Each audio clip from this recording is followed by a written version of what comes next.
Bom dia, boa tarde, boa noite, camaradas. Meu nome é João Paulo. Nós estamos fazendo um vídeo do marxismo bárbaro. Tá? Hoje a gente vai explicar o difícil capítulo 1, considerado um capítulo difícil do Capital, que é o primeiro capítulo. Alguns até recomendam pular o primeiro capítulo, mas não faça isso, leia o primeiro capítulo. Eu vou tratar de detalhes que Marx deixou implícito, mas não explícito, tá? Basicamente, a gente vai falar do primeiro capítulo do Capital e a relação com a filosofia. Há uma relação muito direta com a filosofia, tá? Então eu vou mostrar como partes do primeiro capítulo, eu vou explicar cada conteúdo, tá? Não precisa ter lido o primeiro capítulo, você vai entender. Se já leu, tudo bem. Se vai ler ainda, também tudo bem. Você vai entender esse caráter do primeiro capítulo, alguns aspectos, tá bom? Vamos lá. Marx começa ele começa assim, eu vou começar pela mercadoria, porque a sociedade aparece como uma coleção de mercadorias. Se você vê máquina, que ele vai tratar mais na frente, é mercadoria, matéria-prima é mercadoria, a força de trabalho do trabalhador é mercadoria, ou seja, essa é uma categoria geral, a categoria de mercadoria, tá? Isso ele tira de Hegel, que Hegel fala sobre método sistemático, que você tem que começar pelo mais geral, o mais abstrato, que é o mais comum. Eu já expliquei esse outro vídeo que o mais geral, que é o mais simples, o mais abstrato, na biologia, por exemplo, é a célula. Um corpo complexo é feito de células. Na química, por exemplo, na química pode ser o átomo, né, como objeto abstrato. No capitalismo é a mercadoria. Tá? Então, por esse caráter da mercadoria, de ser o mais geral, mais abstrato, mais simples, se começa a exposição com ele, com a mercadoria, tá? Começa a desvendar o que é a mercadoria. Marx se tira do método sistemático proposto por Hegel no final da Ciência da Lógica, no penúltimo capítulo do Ciência da Lógica, no final do terceiro livro da Ciência da Lógica, o método sistemático, iniciar pelo mais abstrato, mais geral. Compreendido isso, a gente tem que analisar a mercadoria. O que é que Marx faz? Você, por exemplo, você não vê mercadoria, você vê uma coisa, um valor de uso. Quando você vai olhando esse vídeo pelo celular, ou quando você vai no mercado, você não toca a mercadoria, você toca uma coisa, um valor de uso. A mercadoria é uma forma social, tá? Forma, essa palavra é muito importante, porque ele tira isso de Platão. Platão diz que existe dois mundos, um mundo material, né, que é o nosso, sensível, e o mundo das formas, que alguns chamam de mundo das ideias. O mundo se duplica em dois, em um mundo essencial e um mundo da aparência.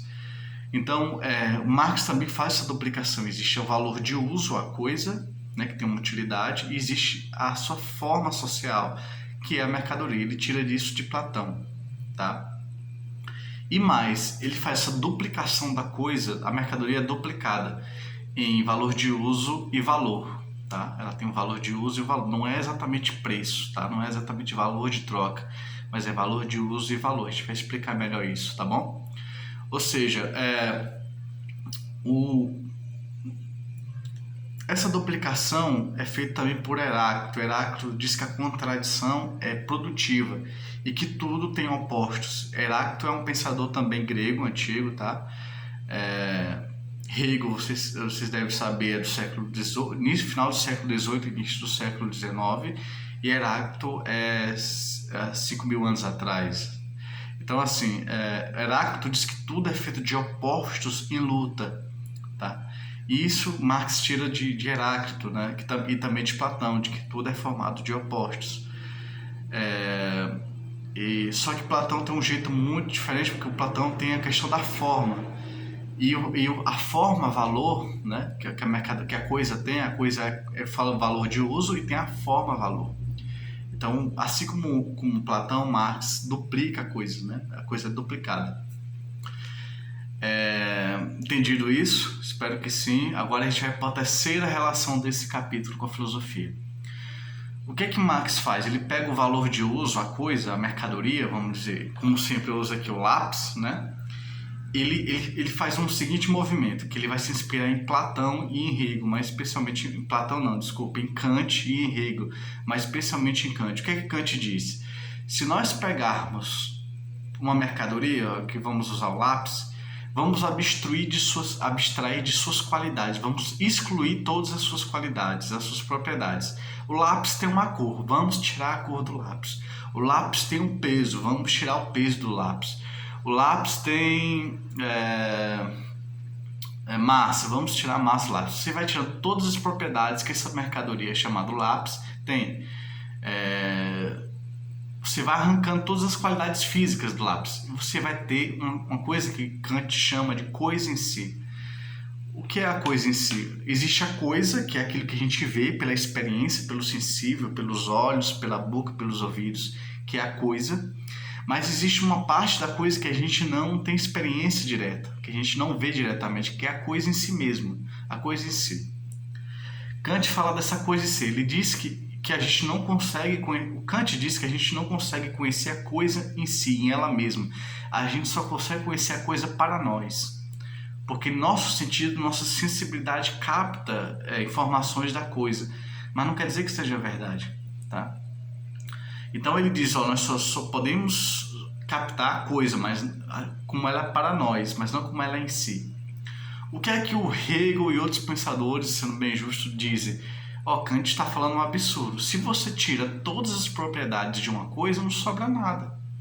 Se você tira a cor, o peso e tudo mais da coisa, a resistência da coisa, você tira tudo da coisa, todas as qualidades da coisa, todas as propriedades da coisa, sobra simplesmente nada. Não há nada a ser dito sobre a coisa se ela não tem propriedades. Então, a coisa em si não é uma coisa que está fora das suas propriedades, atrás de suas propriedades, mas ela é suas próprias propriedades, tá? Essa solução hegeliana, Marx aceita, mas não adota de forma exata nesse momento, tá?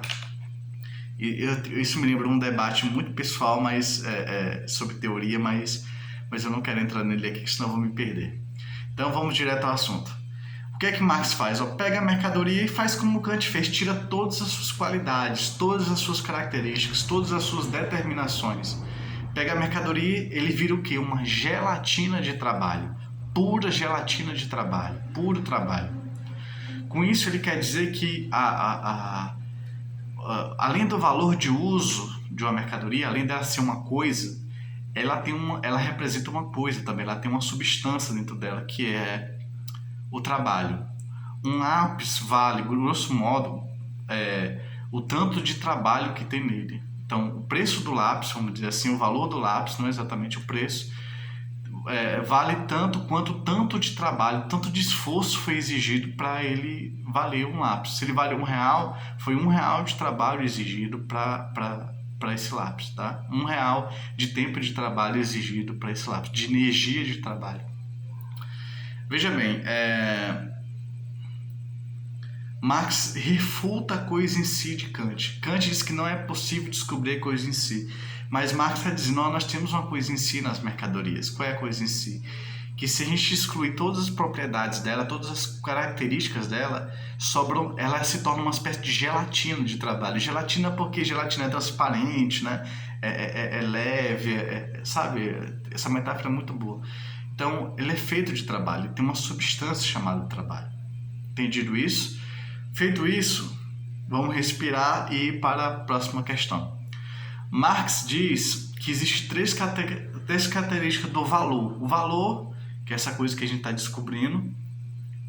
Veja, uma mercadoria tem valor, mas seu preço pode estar acima ou abaixo do seu valor real, tá?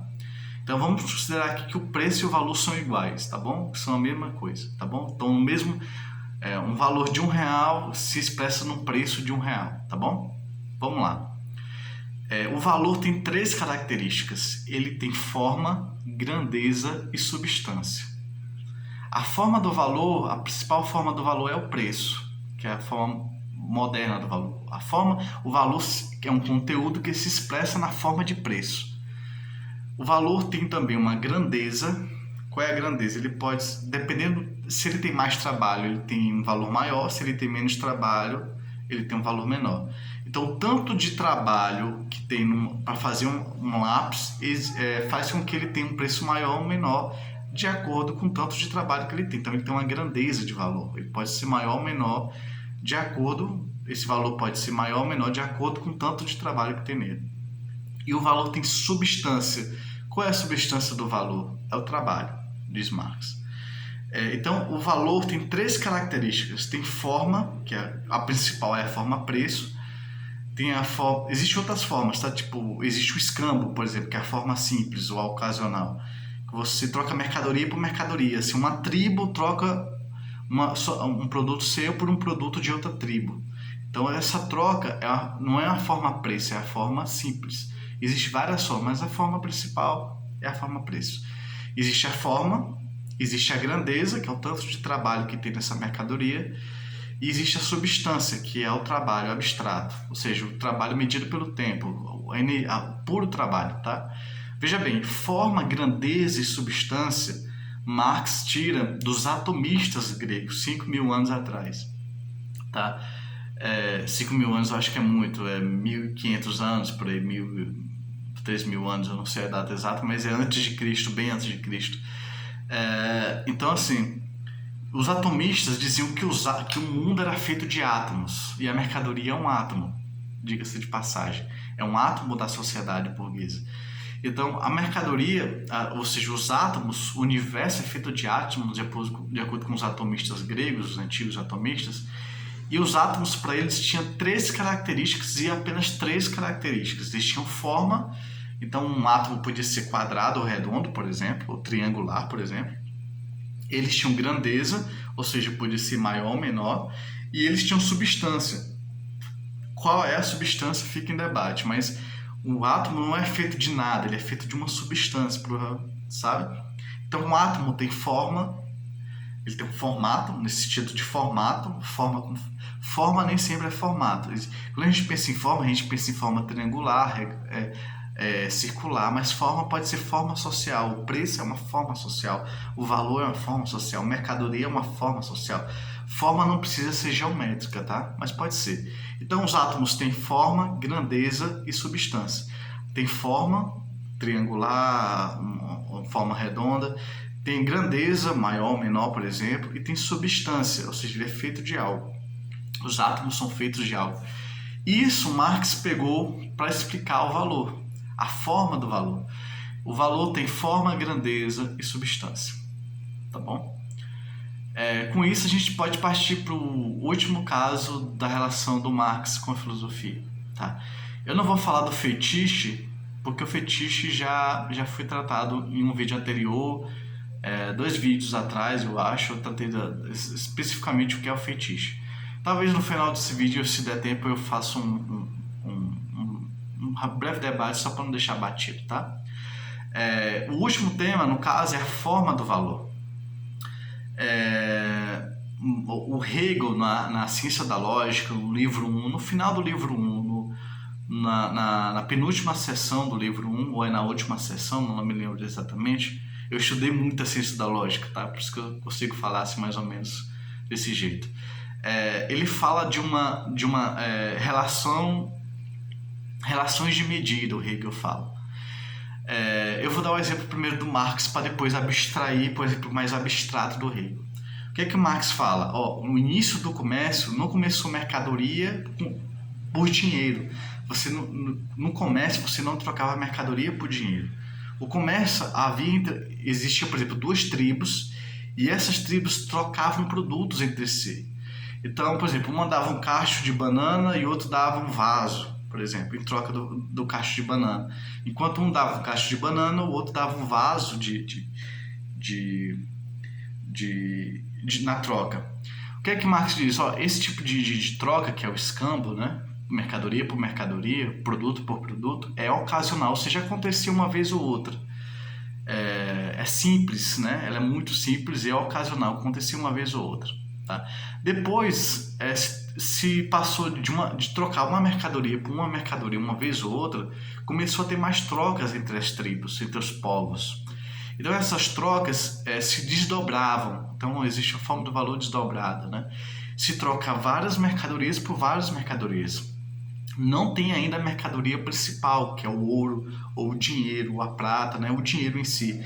Mas se trocava mercadorias por mercadorias. Você trocava café por vários tipos de mercadorias. Você trocava um camelo por vários tipos de mercadorias, entende? Então, vários tipos de mercadorias se trocavam por vários tipos de mercadorias. Isso é muito caótico, né? Porque você tem uma relação de peso, de quantidade, isso é muito difícil de gerir. Então surge a necessidade, com o aumento do comércio, de destacar uma mercadoria, que é a forma ouro. Então a mercadoria que conseguiu esse destaque foi o ouro, porque por uma série de características, o ouro vale muito, ele é fácil de repartir, juntar. Então a forma desdobrada, né, que é trocar várias mercadorias por várias mercadorias, passou por uma forma, a forma dinheiro, que é trocar uma mercadoria específica, pode ser o sal, pode ser o ouro, pode ser a prata, pode ser o dinheiro em papel, por várias mercadorias. Então você troca uma mercadoria por várias mercadorias. Esse movimento que eu estou dizendo aqui, que é um movimento histórico, para Hegel é um movimento lógico, que ele se inspira na química. Então, um produto se troca por um produto, passa por um produto se trocar por vários produtos trocados por vários produtos, depois um produto específico se troca por vários produtos. Isso Marx tira de Hegel na ciência da lógica, tá? Que existe uma coisa na química chamada afinidade eletiva, que eles perceberam que elementos químicos tinham preferência de fazer ligações químicas com outros elementos químicos, né? Com certos elementos químicos. Então o hidrogênio tinha preferência de fazer ligações químicas com elementos químicos muito específicos. Então essa afinidade eletiva, que é inspirada que Hegel se inspirou na química, que é essa preferência por se ligar por certos produtos diferentes muito específicos, Hegel puxou para a lógica e Marx puxou para a economia capitalista, o que é as mercadorias passaram a ter preferência a se ligar ao ouro, ao dinheiro como ouro, a uma mercadoria específica que é o ouro.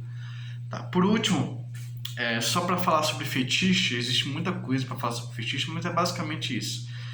Parece no capitalismo que você troca uma mercadoria, uma coisa por uma coisa. Parece que uma coisa é igual a outra coisa. Por exemplo, 20 lápis é igual a um spray, tá? 20 lápis é igual a um spray.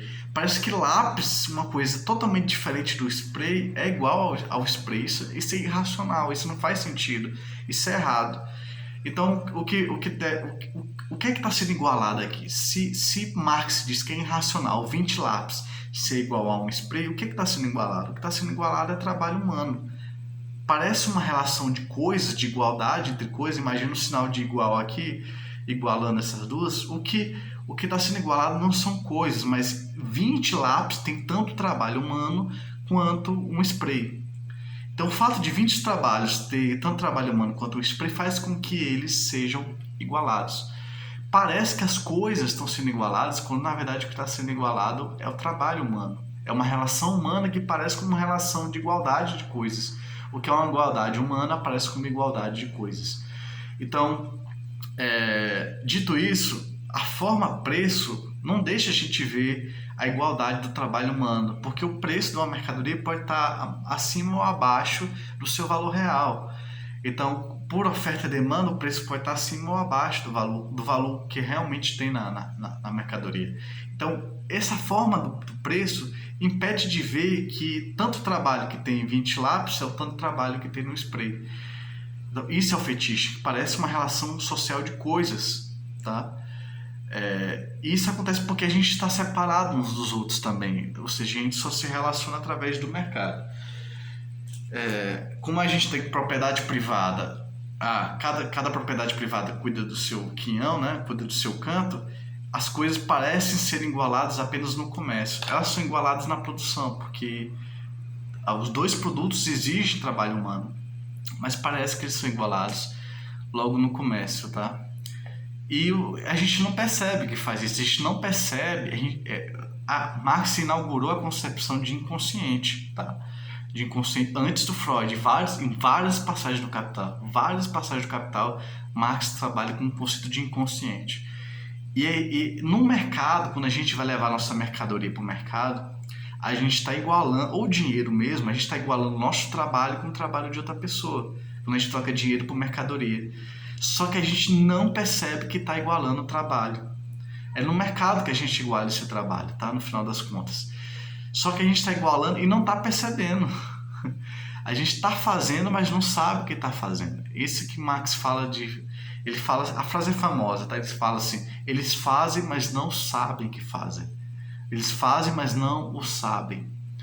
Fazer uma coisa sem saber que está fazendo é inconsciente, tá? É isso que Marx está dizendo. Em várias passagens, Marx trata de coisas inconscientes que o capitalista faz, que o trabalhador faz, mas que tem um valor, que tem uma utilidade social.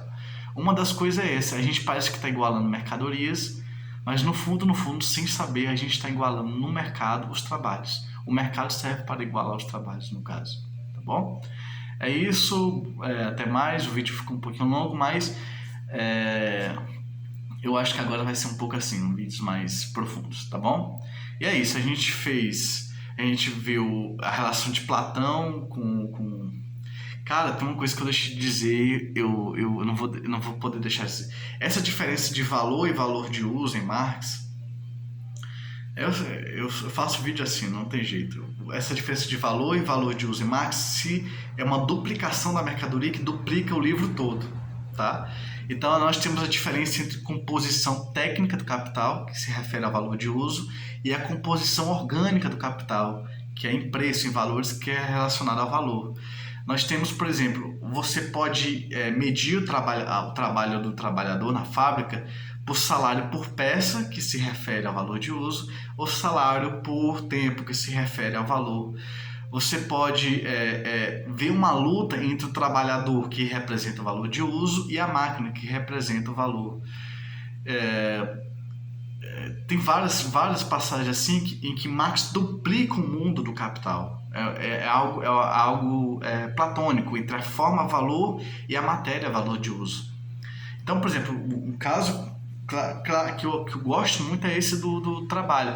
O trabalho pode ser medido por tempo de trabalho, ou seja, se você trabalhou 1 hora, você vai ganhar por 1 hora, que se refere ao valor, né, ao preço, ao valor, ou você trabalha, seu trabalho rende por peça, tanto de peça que você produzir, você vai receber um salário. Esse trabalho por peça se refere ao valor de uso. Tá? Essa duplicação é um pouco arbitrária, mas é uma coisa arbitrária da própria realidade, tá? Não é só mental. Mas lógico, na realidade as coisas estão misturadas, né? Então, por exemplo, existe uma defesa do trabalhador do seu valor de uso. Ele quer se preservar, ele não quer se desgastar muito. Ele quer preservar a sua energia corporal, seu corpo. Ele quer preservar seu valor de uso, que ele vende para o capitalista. O capitalista quer produzir valor e mais-valia, mais valor. Então, ele está do polo do valor. Então, quando a mercadoria se duplica em valor e valor de uso, essa duplicação se desenvolve, tá? Ela não deixa de existir. Dentro da mercadoria existe essa divisão entre valor e valor de uso, entre opostos e contraditórios. E essa duplicação se desenvolve durante toda a obra do Marx. Por exemplo, a mercadoria se duplica em dinheiro e mercadoria. Só existia mercadoria. Lembra que eu falei que existia o escambo no início, trocas casuais de mercadoria por mercadoria, de produto por produto? Então, com o desenvolvimento do comércio surge o dinheiro.